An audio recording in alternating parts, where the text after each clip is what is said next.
fais des vidéos orientées Pokémon et univers Nintendo de manière générale depuis 2011. Et je suis aussi chroniqueur à la télé sur la chaîne Game One. La première fois que j'ai entendu parler de Pokémon, je pense que ça doit être avec la cassette vidéo qui était donnée dans les magasins de Toys R Us à l'époque, avec le premier épisode de Pokémon dessus. Et puis après, c'était avec Pokémon Jaune, j'en ai re-entendu parler. Pokémon Jaune avait vraiment marqué mon entrée dans la saga Pokémon et dans le fait de vraiment aimer cet univers-là et avoir envie de collectionner des Pokémon tous les jours de ma vie. Moi, je regardais beaucoup de vidéos sur YouTube. Je regardais pas mal des vidéos justement de youtubeurs de l'époque qui faisaient ce qu'on appelait à l'époque des aventures suivies sur Minecraft par exemple. Et je me disais mais c'est bizarre, personne ne fait ça sur Pokémon.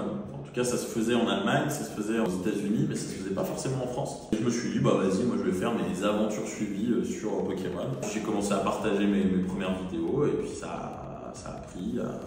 Et puis 10 personnes qui suivent, puis 100, puis 1000. Petit à petit, on grandit, on évolue avec les retours aussi de la communauté.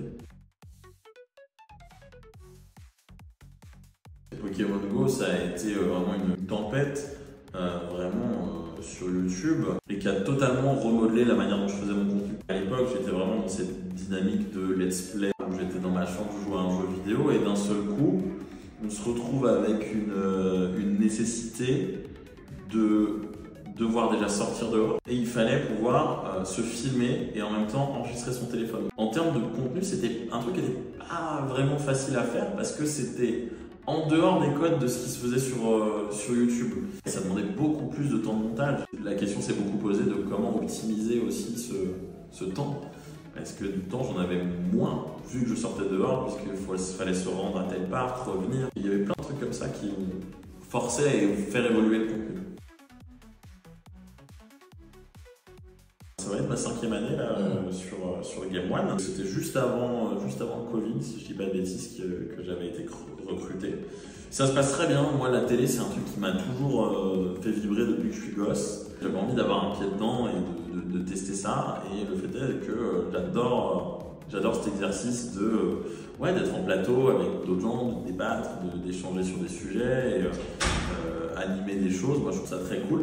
Et tant que je pourrais continuer à faire de la télé, franchement, je continuerai parce que c'est l'un des trucs qui me fait le plus vibrer aujourd'hui.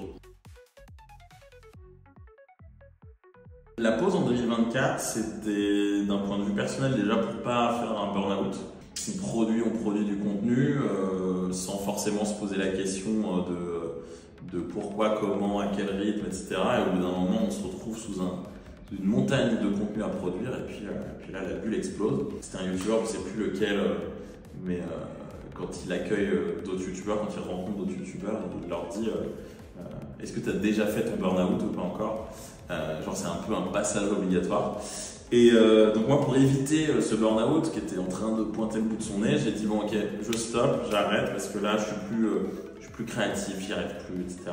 Donc j'ai décidé de m'arrêter quelques mois pour me poser, pour réfléchir à ce que je voulais faire. Je suis ensuite revenu avec d'autres types de contenus qui me plaisaient un peu plus.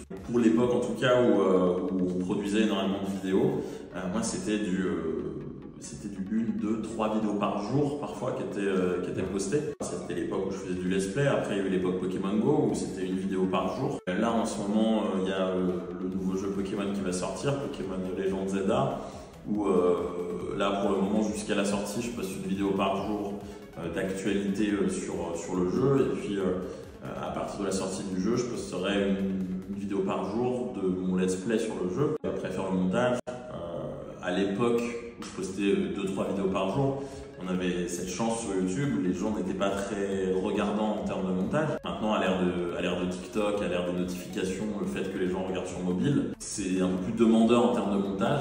Il y a aussi la miniature qui prend une part de plus en plus importante, qui est vraiment la vignette de ta vidéo. Parfois un peu de com aussi, parce que maintenant faire une vidéo YouTube, c'est plus juste faire une vidéo YouTube, il faut aussi en faire des extraits sur TikTok, sur YouTube, etc. Donc ça, en fait, finalement, juste une vidéo, ça demande beaucoup plus de taf qu'il y a quelques années.